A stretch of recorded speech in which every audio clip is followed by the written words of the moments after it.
Psicoflix, episodio 186.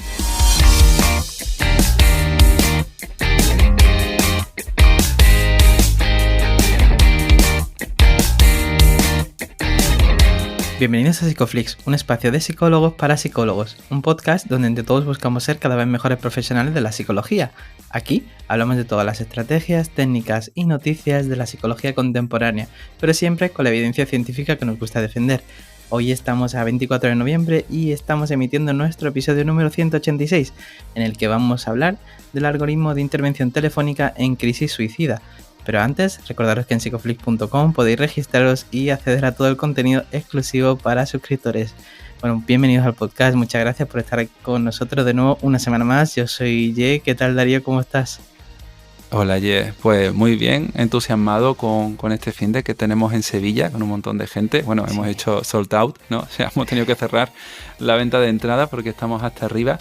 Y también avisamos que tenemos estas ofertas de Black Friday hasta el 28 de noviembre y que lanzamos un curso nuevo el día 5 de diciembre sobre suicidio con Pedro Martín Barrajón y Miguel Guerrero. O sea, esto es, un privilegio, ¿no? Para nosotros también tener este curso. Igual también avisamos que estamos haciendo sorteos en Telegram para toda la gente que esté suscrita. Hoy hemos hecho uno así express de un curso, o sea que no, si estáis apuntados en Psicoflix, recordad acudir a Telegram. Y bueno, no me rollo más, Ye, porque tenemos un episodio muy chulo, muy interesante y muy necesario con una invitada que nos va a hablar mucho sobre esto. ¿Quién tenemos por aquí? Pues mira, hablando de privilegio, tenemos hoy por aquí a Beatriz Alba Carmona. Ella es enfermera de urgencias del SUMA 112, experta universitaria en urgencias y emergencias, cuidados críticos e inteligencia emocional y miembro del grupo de trabajo de salud mental del SUMA 112. Y bueno, junto a Pedro Martín Barrajón, es creadora del algoritmo de intervención telefónica en crisis suicida del que nos hablará hoy. Bienvenida, Beatriz. Bienvenida. Muchas gracias, un placer estar aquí con vosotros. Bueno, el placer es siempre nuestro. Ya estábamos hablando un poquito antes de la grabación y Beatriz, a mí me gusta mucho preguntar sobre el día a día, ¿no? De las personas que vienen aquí, y tu día a día es bastante peculiar, ¿no? Diría excepcional. Así que si nos puedes contar un poco cómo es.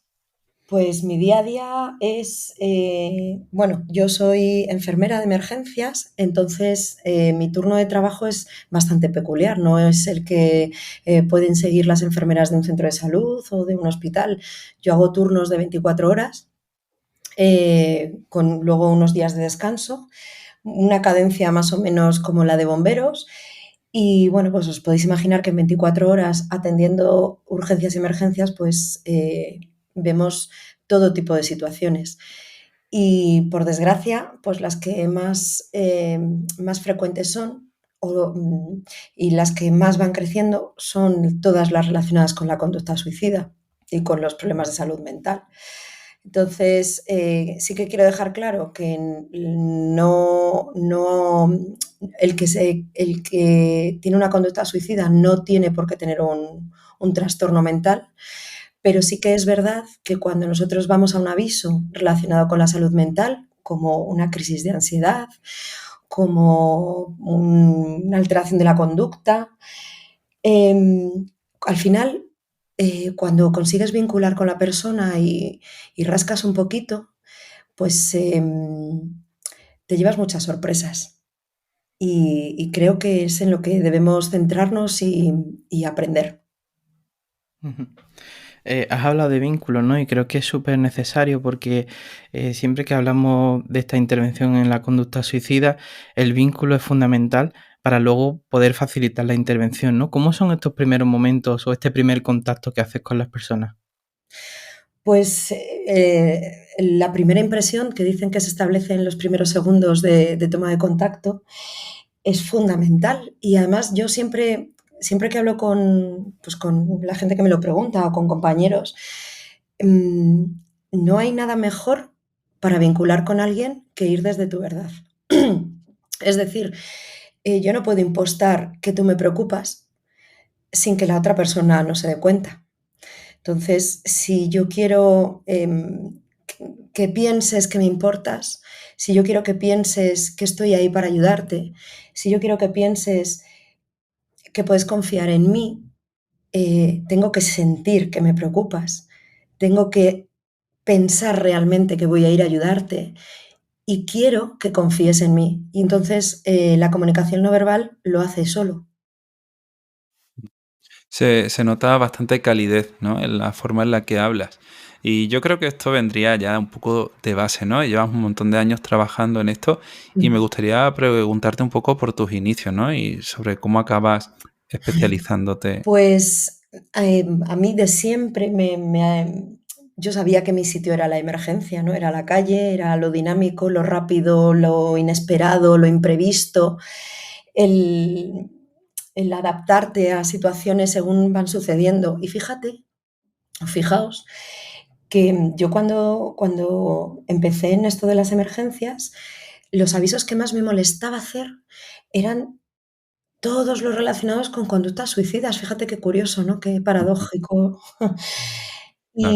Y precisamente al final te das cuenta de que lo que ignoras y lo que desconoces, pues es a lo que temes o lo que juzgas, ¿no? Cuando empiezas a profundizar, a interesarte por lo que siente una persona, a descubrir realmente, porque se nos llena la boca, yo no sé vosotros, pero a los sanitarios se nos llena la boca de hablar del hombre como un ser biopsicosocial, pero luego en realidad te das cuenta de que esa esfera psicológica y social, pues la cultivamos más bien poco.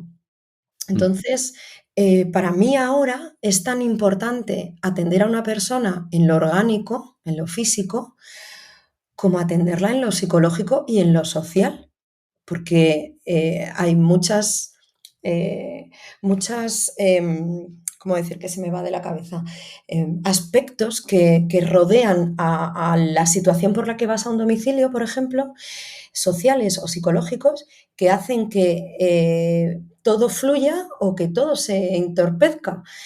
Y cuando me di cuenta de eso y empecé a aprender, fue cuando pues eso, hice una catarsis de mí misma y dije, qué mal lo has estado haciendo hasta ahora, Beatriz, qué mal has tratado a estas personas. Y no porque fuese maleducada con ellas, entendedme, sino que no Mm. les había dado un trato de calidad, ¿vale? Y bueno, pues en esas estoy, en aprender, aprender, aprender y en descubrir, que estoy descubriendo un mundo increíble como es la psique humana, en el que además yo no llevo ninguna ampolla para aliviar ese dolor, como llevo, por ejemplo, para aliviar el dolor físico. Yo siempre digo que mi maletín está lleno de ampollas de segundas oportunidades, porque es lo que al final hacemos cuando vamos a atender a alguien en una emergencia. Pero cuando atiendes a alguien que mm, ha perdido toda esperanza de vivir y que su dolor y su sufrimiento mental es tan grande que decide que lo mejor es dejar de sufrir porque no puede más y quitarse la vida, eh, no tengo nada en mi maletín. Y por eso creo que debemos aprender a tener otros recursos que no sean ampollas, que no sean miligramos y que no sean técnicas para abordar a estas personas. Mm. Escuchándote se te nota en la honestidad en el trabajo y me gusta mucho cómo lo estás contando, porque abordar una conducta suicida no es fácil precisamente. Yo, por lo menos entiendo, a nosotros también nos genera mucho respeto. ¿Qué cosas crees que estás haciendo diferente ahora de lo que hacías antes y qué creen que está impactando de forma diferente en el abordaje en el suicidio? Pues lo que os decía al principio, la verdad, en mi actuación. Yo al principio iba a atender a una persona y fíjate, de camino pensaba, bueno, otra pastillera o otro que está llamando la atención o yo qué sé, pensaba en determinadas cosas que hasta me avergüenzo ahora de poderlas decir, ¿sabes? Mm. Y al hacer ese cambio de visión, y ver a las personas en conducta suicida como víctimas del dolor. Mm. La ternura que, de verdad me genera mucha ternura y mucha, mm, soy enfermera, yo me dedico al cuidado de las personas, entonces me inspira eh, emanar todo ese cuidado que tengo para darles. Y eso es lo que se nota. Y lo que hago ahora distinto es que ahora miro a los ojos de las personas y cuando les digo, hola, soy Beatriz y estoy aquí para ayudarte y ya no pasa nada, ya estamos aquí. Pues es Mm, que lo digo desde mi verdad, entonces, pues eso vincula porque pongo mi corazón en ello. mm. Me gusta mucho estas autocríticas con compasión que das hacia tu pasado.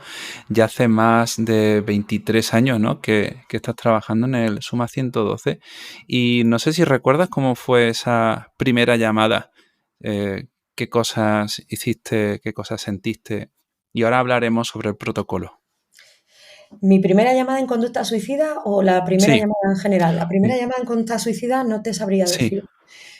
Pues posiblemente sería una mujer de mediana edad con sobreingesta medicamentosa, eh, pero no podría ponerle cara porque para mí entonces no eran importantes. mm, Eran como pacientes de segunda. fíjate, Sí, claro. sí, sí, sí. Era pues que como si no fuesen dignos de que una UBI fuese a su casa, fíjate. Mm, Y, claro. y por eso quizá no lo recuerdo, porque no era importante.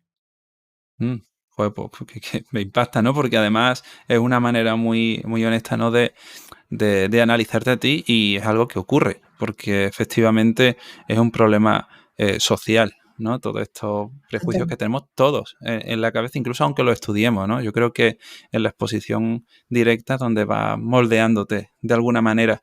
Y bueno, cuéntame entonces, en este inicio del protocolo, ¿cómo empezaría una llamada telefónica por parte de la sanitaria en tu caso? Pues, bueno, decir que los sanitarios, la llamada la recoge un teleoperador del 112 en Madrid, Vale, ¿vale? Y cuando conoce el motivo de la llamada, pues intenta recabar toda la información posible a efectos de localización, cómo se llama la persona. Y esto es muy importante porque muchas veces cuando la gente llama al 112 y le hacen muchas preguntas, se indignan, ¿no? O piensan que estamos perdiendo tiempo. Y el hecho de sí, saber el nombre o el DNI de la persona hace que el equipo sanitario que va a acudir pueda entrar en la historia clínica de esta persona, ir viendo los antecedentes, ¿vale? Y cuando una persona con conducta suicida no es su primer intento y ha tenido varios ingresos, para nosotros es fundamental porque no es lo mismo abordar a una persona con un primer intento que a otra que incluso ha llegado a estar a realizarse un ingreso hospitalario, ¿no? Entonces, bueno, pues lo primero fundamental, pues eso, conocer todos los datos y desde esa primera persona que coge el teléfono, lo que tiene que transmitir y lo que tiene que transmitirse en toda la atención, desde esa primera persona, ya os digo, que coge el teléfono, hasta que llega al hospital y posteriormente, cuando salga de alta y vaya a sus revisiones y a su psicólogo y a su psiquiatra si es conveniente, es el felicitarle por haber sido capaz de, en la situación en la que se encuentra, pedir ayuda. Porque no es fácil y porque tenemos que intentar transmitirle que lo está haciendo bien, que lo que está haciendo lo está haciendo bien, que ese es el camino, que pedir ayuda es el camino. Y entonces, automáticamente la llamada se pasaría a un médico o a un enfermero que valoraría el recurso que precisaría esta persona para que fuese atendida. No es lo mismo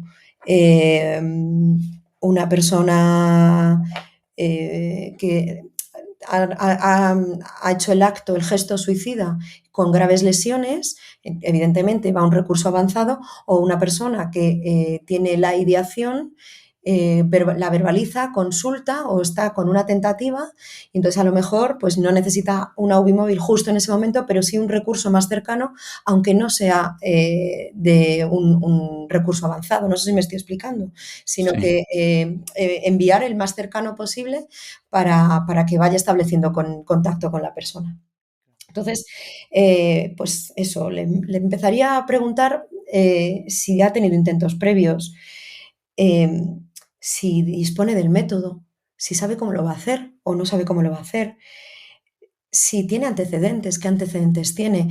Y además, con todo esto, eh, con toda esta entrevista que el médico o el enfermero o la enfermera va a ir haciendo, nos va dando tiempo para llegar, tiempo para que ese impulso suicida se vaya disipando, tiempo para establecer una estrategia que vamos a realizar. Entonces, esto es muy importante. También el saber si hay una patología dual, si hay consumo de sustancias. Ya sabéis que no es el impulso, la impulsividad en el contexto de una intoxicación por tóxicos, pues no lo podemos controlar. Porque los tiempos ahí no. Si se dice o se ha estudiado que el impulso suicida dura 90 minutos, con una ingesta de tóxicos esto se nos disparata.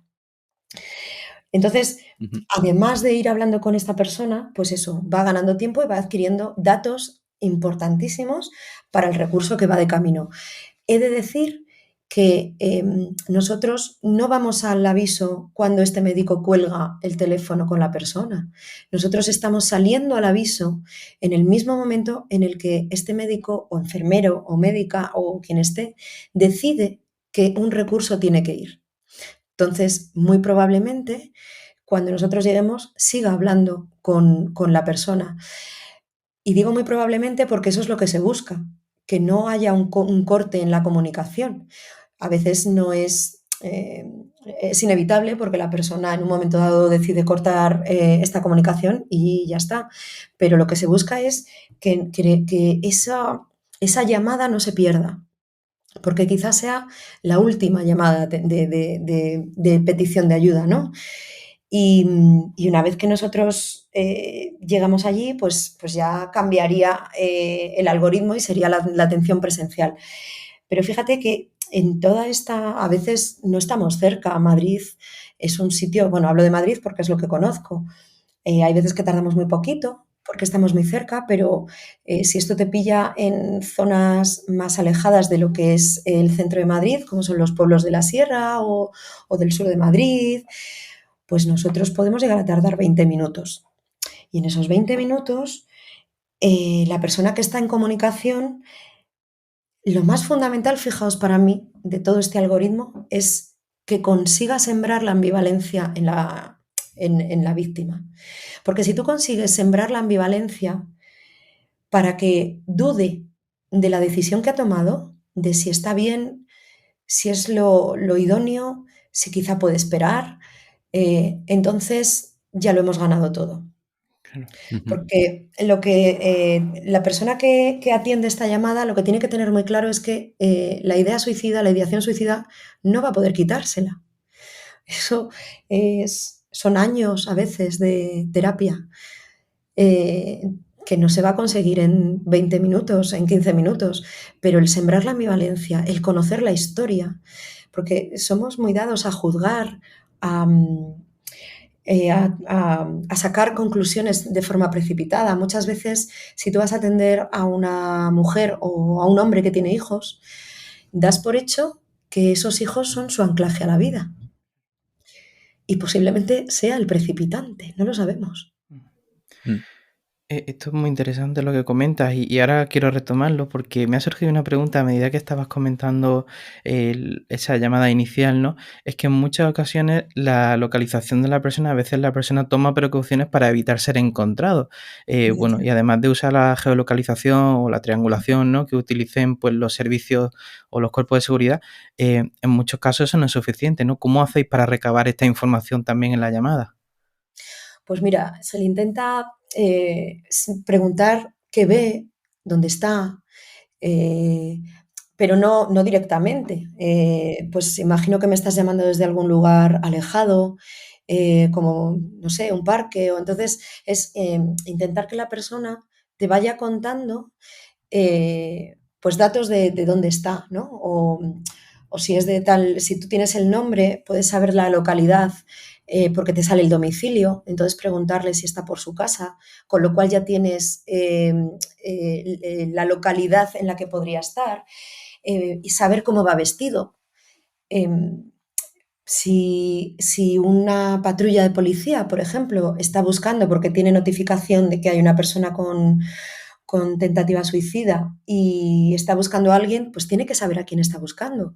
Entonces, pues eso, determinados detalles de su vestimenta, de su físico, a veces escuchas una carretera y le preguntas, ¿estás cerca de la carretera?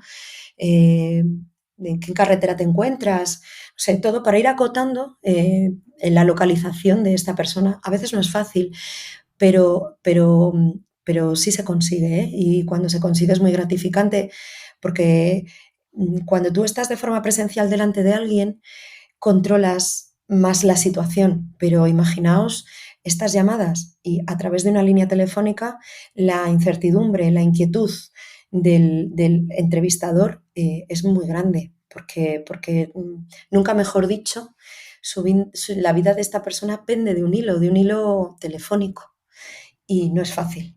No te puedes lanzar a sujetarlo porque no tienes posibilidad de tenerle cerca. Mm, claro. Vamos a dejar el algoritmo en las notas del programa para que la gente pueda ir viéndolo, ¿no? Mientras estamos hablando de él aquí en el episodio. Y me gustaría retomar un poco la evaluación del riesgo, ¿no? Si es bajo o medio alto. Y habláis aquí sobre la elaboración del plan, ¿no? Pero es un tema en el que a lo mejor las personas pueden verse reticentes, ¿no? A hablar de ello, ¿no? Y me gustaría saber qué habilidades, cómo lo hacéis, ¿no? Cómo averiguáis si el plan está elaborado o si no lo tiene. Pues muchas veces es tan fácil como preguntarlo. Ujú, Con todo lo relacionado con el suicidio es tan difícil y tan fácil como preguntarlo. Porque hay veces que las respuestas te pueden sorprender y te pueden dañar, ¿no? Porque no es ujú, fácil preguntarle a un niño si tiene decidido cómo hacerlo o si ha pensado cómo hacerlo. Porque a veces te contestan y lo tienen clarísimo. O han realizado búsquedas o, o tiene sospechas por lo que te cuenta la familia, o si ha tenido intentos previos y han sido siempre de una determinada manera, eh, pues vas por ahí. Eh, o le puedes preguntar si ha pensado hacerlo de distinta manera como otras veces. No sé, el lanzar la pregunta ujú. y ver qué contestan. Y a partir de ahí, pues dirigir la entrevista. Ujú. Claro, en Ujú, muchas ocasiones nuestro propio miedo, ¿no? Nos guía a la hora de intervenir en la conducta suicida, como tú comentabas antes, y podemos llegar a intentar rescatar a la persona o intentar consolarla de alguna manera, ¿no? Con frases hechas y demás. Entonces, mm, ¿qué otras cosas o qué otros errores se hacen en este momento?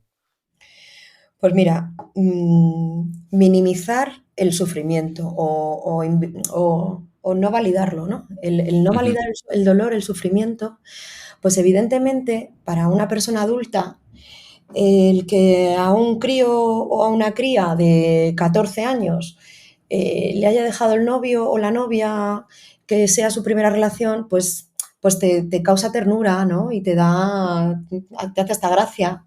Pero sí. claro, si esa pérdida ha sido capaz de desencadenar una situación tan sumamente dolorosa que, ojo, hay que dejar muy claro que el suicidio es un fenómeno multicausal. O sea, eh, no quiero decir que la ruptura de una pareja provoque un suicidio, sino que puede ser un factor precipitante de una situación que se estaba gestando, ¿no? Pues eso, el validar ese dolor el normalizar la situación. Y normalizar la situación puede sonar, puede malentenderse, ¿no? No quiere decir que sea normal que una cría o una persona mayor o un anciano quiera suicidarse, por Dios, no quiero decir eso. Lo que quiero decir es que cuando te cuentan su historia y su dolor, es normal que hayan llegado hasta esa situación. Eso es normalizarlo. Y cuando se sienten entendidos, eh, lo ves cómo se relaja esa tensión, porque esto se vive muy en silencio.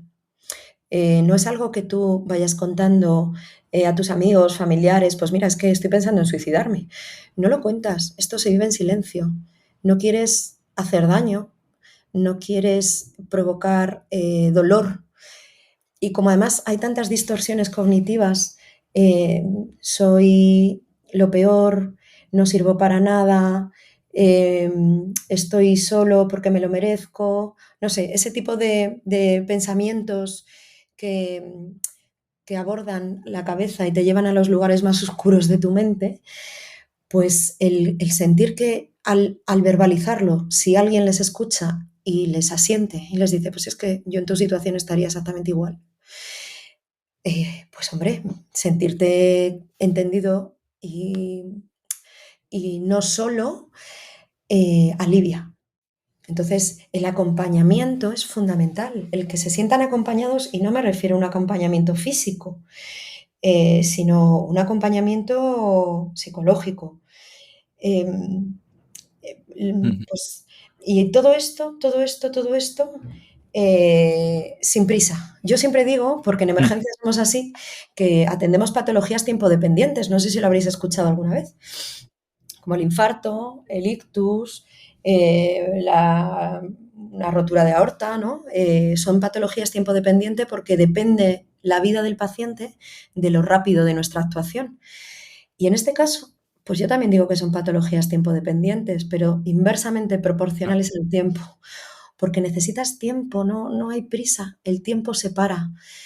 La persona tiene que vivirlo como que es lo más importante para ti en ese momento, no hay nada más.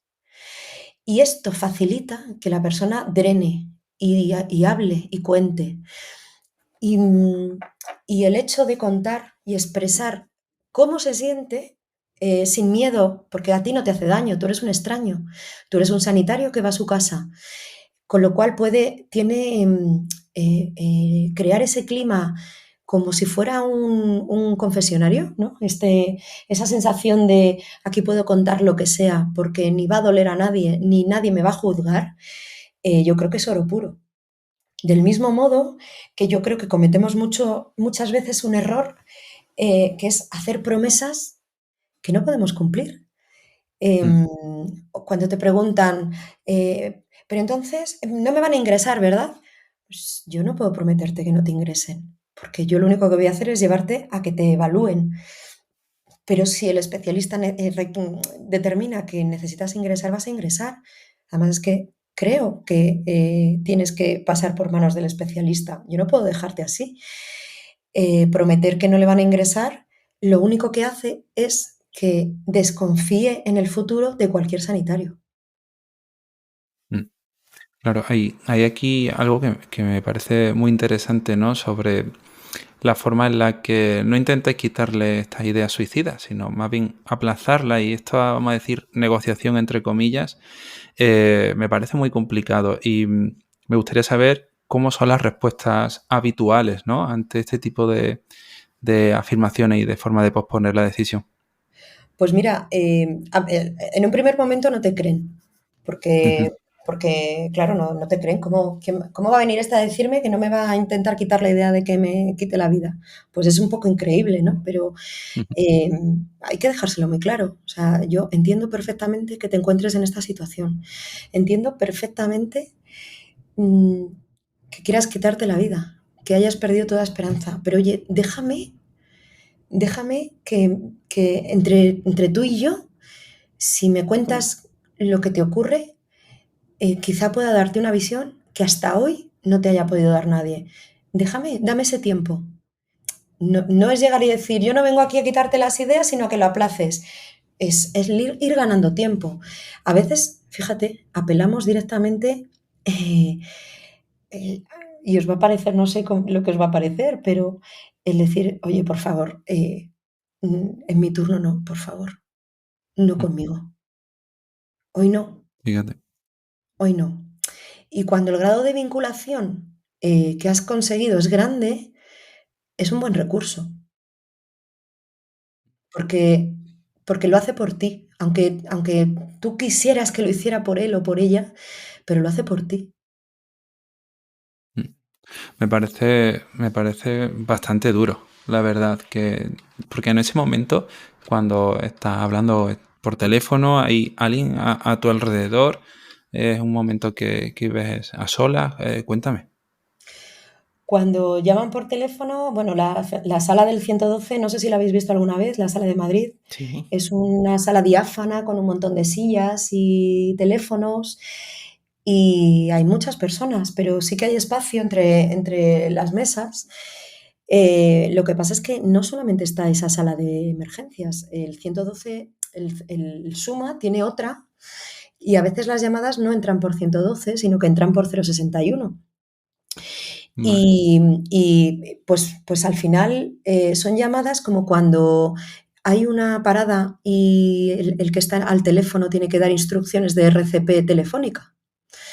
Pues se paraliza, ¿no? La asistencia en la sala y es como que todo el mundo está pendiente de qué puede estar ocurriendo y se ponen, porque en las conductas suicidas, pues al final entran en juego todos los servicios de emergencias, o casi todos, no siempre todos, pero al final, pues policía o guardia civil o policía local que está más cerca o bomberos si es que hiciese falta.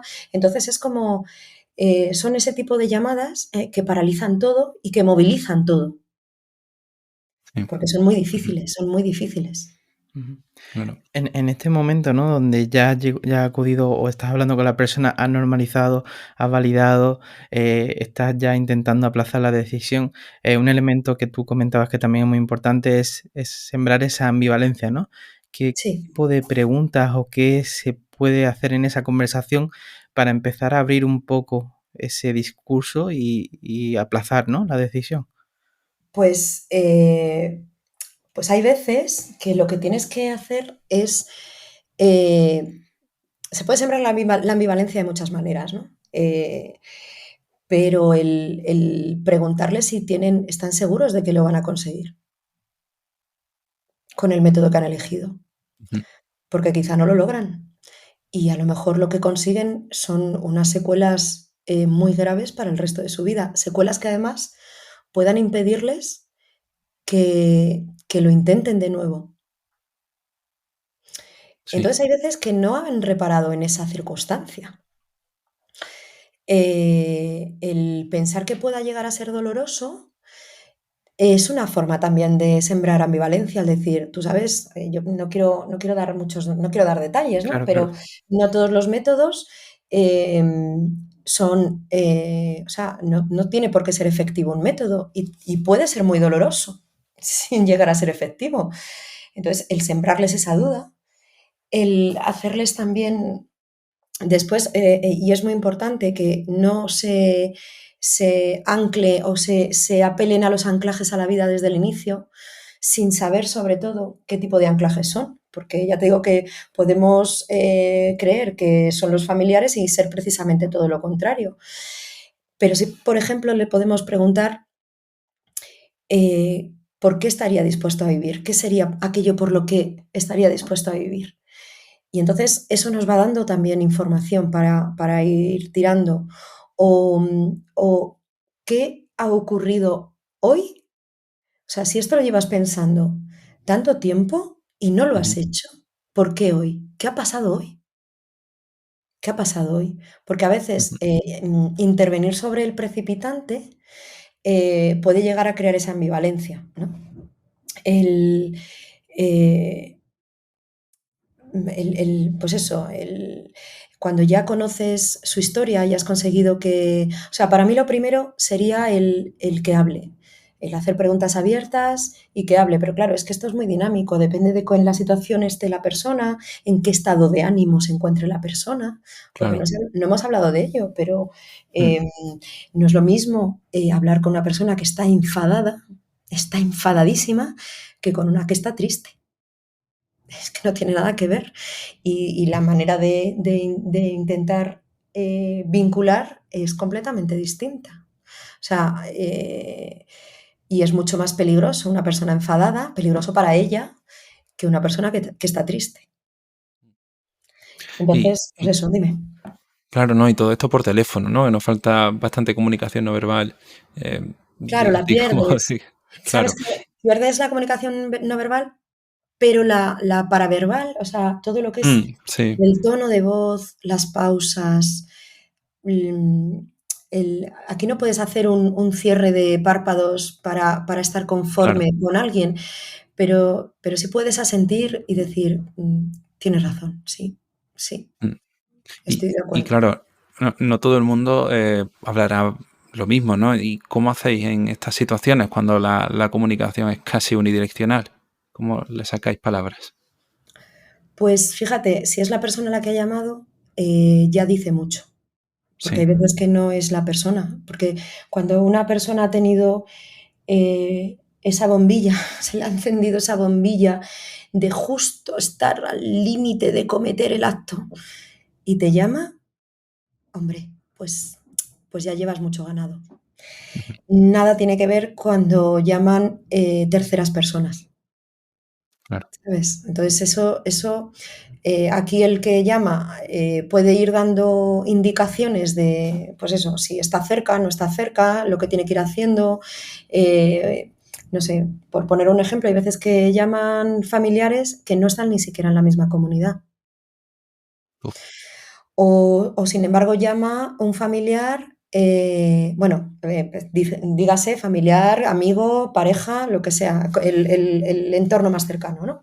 sí, Que está en la misma casa. Pues no es lo mismo, hay que ir dando indicaciones, no te separes, no le dejes solo, no dejes que vaya al baño, eh, cierras las ventanas, bueno, pues todo este tipo de cosas. Fíjate, cuando me estoy acordando ahora que he dicho esto, que fuimos a un aviso de una chavala joven y tardaban mucho en abrirnos la puerta, estaba acompañada por la madre, ujú, tardaban mucho, y ya por fin nos abren el teléfono, nos dan el telefonillo, entramos, subimos, y cuando la madre nos abrió la puerta, la chavala aprovechó para ir corriendo al salón y precipitarse.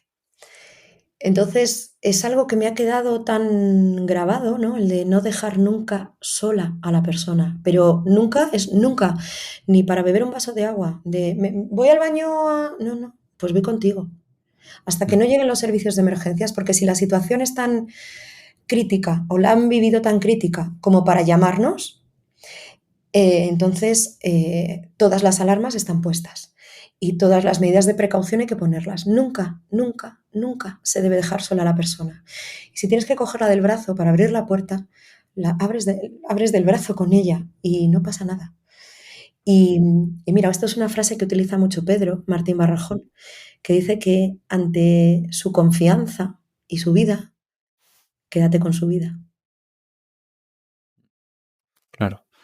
Te quería preguntar porque ya que estabas mencionando esto sobre terceras personas que se ponen en contacto con vosotros, en alguna ocasión hemos escuchado a compañeros y compañeras, ¿no? Psicólogas en ámbito privado que a lo mejor pues un paciente que pues sin esperar no los llama y no llama a otra persona. Entonces, de psicólogos y psicólogas que hayan llamado porque algún paciente del que tengan poca información está a punto de cometer suicidio o algo, ¿eso os ha pasado? Sí, mira, y además es que me acuerdo, bueno, yo con los tiempos soy malísima, yo te digo hace poco y a lo mejor hace 2 años, Sí. pero hace un tiempo, no sé cuánto, fuimos a casa de una chica de 16 años, de madrugada, que le puso un mensaje a su psicóloga.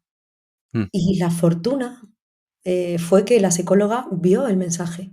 Tenía el móvil en la habitación, se encendió, lo oyó y lo leyó. Se estaba despidiendo de ella. Y Claro. entonces pudo llamar a los padres y pudo llamarnos a nosotros y pudimos llegar a tiempo. Y los padres estaban en el domicilio, ajenos completamente a lo que estaba pasando.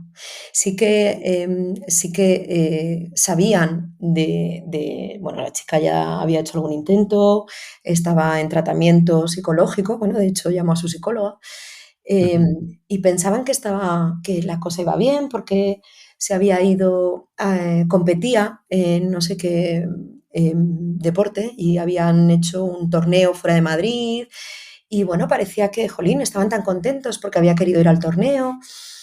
Y fíjate que luego cuando íbamos en la ambulancia, que ya te digo que es como un confesionario, yo la preguntaba porque además tenía la bandera LGTBI en la Ujú. habitación y entonces, claro, pues lo ves claro todo, ¿no? Y le preguntaba si tenía pareja, si no tenía pareja, cómo lo llevaban sus padres, si había tenido algún problema con el hecho de su homosexualidad.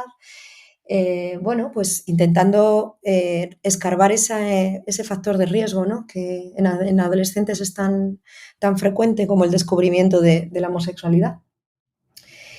Y le pregunté por el torneo y entonces empezó a llorar. Pues evidentemente ahí estaba la clave. Cuando se tranquilizó un poco, le dije, todo esto viene derivado de ese torneo. ¿Algo te ha pasado que no has contado a nadie? Y entonces me lo contó. Por eso digo que muchas veces hay que preguntar. Entonces los Mm. padres vivían ajenos porque la chica ya se cuidaba mucho de no hacerle sufrir. Y, y entonces pues decidió hacerlo de madrugada y despedirse de su psicóloga. Y ella fue la que puso la voz de alarma. Claro, joder.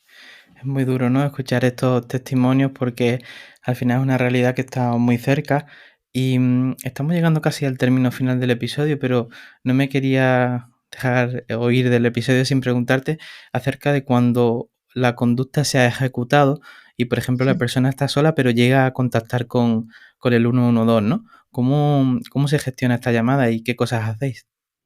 Pues mira, sobre todo el que deje la puerta, eso es lo primero, porque si estás sola, bueno, es que hay veces que hemos podido salvar vidas porque nuestros compañeros del teléfono del 112 les han indicado que abrieran la puerta, porque acto seguido se han sincopado, se han desmayado, han perdido el conocimiento y ya no han podido hacer nada más. Entonces, el que abran la puerta, que dejen la puerta abierta, que si se van a tumbar, se tumben de lado y no boca arriba. El poder mantenerles en comunicación y a veces esto os va a sonar de las películas, ¿no? El para que no se duerma.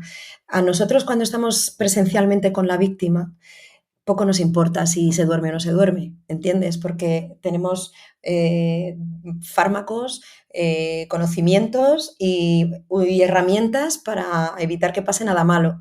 Pero sí que es verdad que cuando una persona ha hecho una sobreingesta medicamentosa, por ejemplo, el hecho de que pierda el conocimiento la pone en grave riesgo si está sola, que nadie puede asistirla, porque cuando uno queda inconsciente, y está en decúbito supino, o sea, boca arriba, todos sus músculos se quedan flácidos, se pierden el tono, incluida la lengua. Y la lengua, al caer por gravedad, obstruye la vía aérea y entonces Ujú. provoca una parada respiratoria y de la parada respiratoria a la parada cardiorrespiratoria pues van minutos. Entonces, esa es nuestra máxima preocupación, que la persona puede salir, avisar a un vecino, ir a la calle, meterse en un bar, estar acompañada, vaya, en definitiva, pues todo eso son indicaciones que nuestros compañeros les dan para facilitar nuestra llegada y que son a veces lo que marca la diferencia, ¿eh? Sí, sí, sí, desde luego.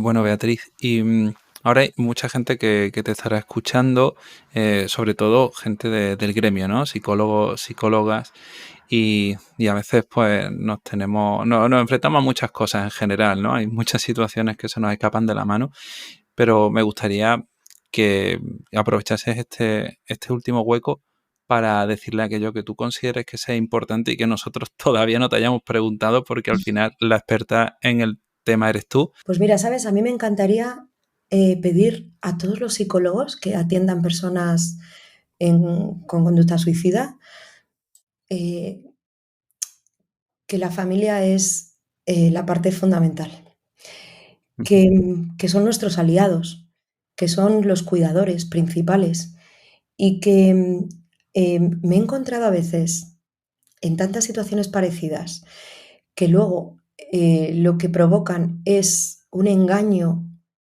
y un abandono de la persona. Y me voy a explicar. Muchas veces vamos a los domicilios y nos dice la familia, la van a dar el alta o le van a dar el alta. Sabe perfectamente lo que tiene que decir.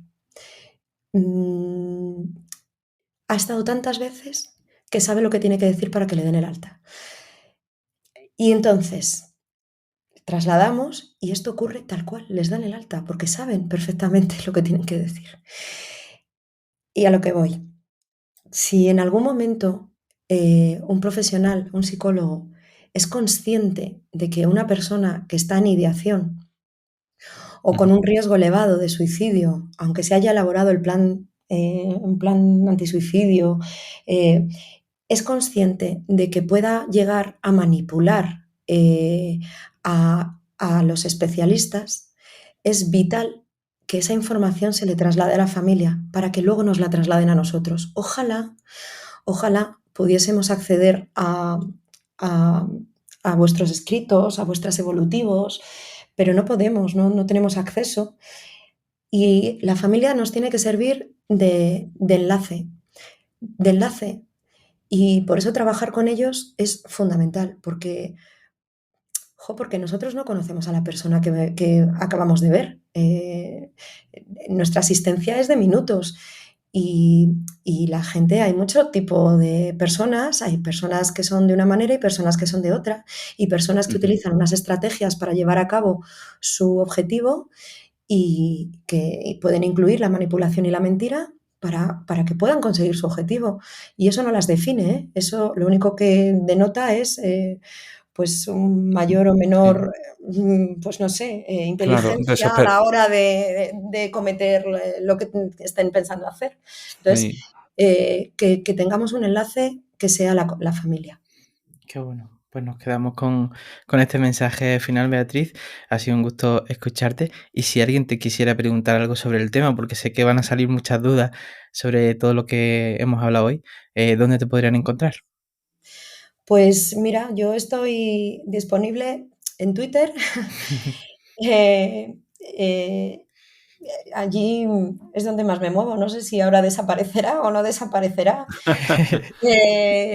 Fíjate, me da hasta vergüenza, me da mucho apuro, ¿no? Esto de las redes y tal, porque es una red mía, no me escondo, voy con mi nombre y mis apellidos. Fíjate que la estoy buscando y no me acuerdo cuál es. Beatriz AC10, de Beatriz Alba Carmona, que es mi nombre, y ahí estoy. Y aparezco en LinkedIn también, pero eso no lo manejo, no lo controlo. Es más, pues bueno, me lo abrieron y ahí lo tengo, Sí, pero ahí me podéis encontrar y espero que no me tengáis que encontrar en una ambulancia subida, porque llamando al 112 también aparezco. Bueno, esperemos que te encuentres mejor por Twitter. De todas formas, sí. Si alguien tiene alguna pregunta que hacerme a nivel así más particular, que no sea, os dejo mi correo. Mi correo, soy tan simple que mi correo es mi nombre completo, beatrizalbacarmona@yahoo.es, por si alguien o me queréis trasladar las preguntas. Perfecto, pues lo dejaremos también en la web para que te puedan escribir si así lo desean. Y muchas gracias por este rato, Beatriz. A vosotros, ha sido de verdad un auténtico placer y me he sentido muy a gusto. Nosotros también contigo. Bueno, muchas gracias. Muchas gracias igualmente. Muchas gracias. Y bueno, muchas gracias a ti que estás escuchando esto. Si te ha gustado, recuerda suscribirte porque seguiremos hablando de este tema a lo largo del mes de diciembre con unos invitados también de lujo como Beatriz.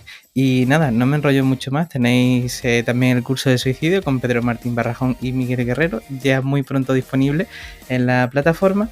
Y nada, nosotros nos vemos la próxima semana, el próximo jueves, con un nuevo episodio aquí en psicoflix.com, en Spotify, en iTunes, en iVoox y en YouTube también. Hasta luego. Hasta luego.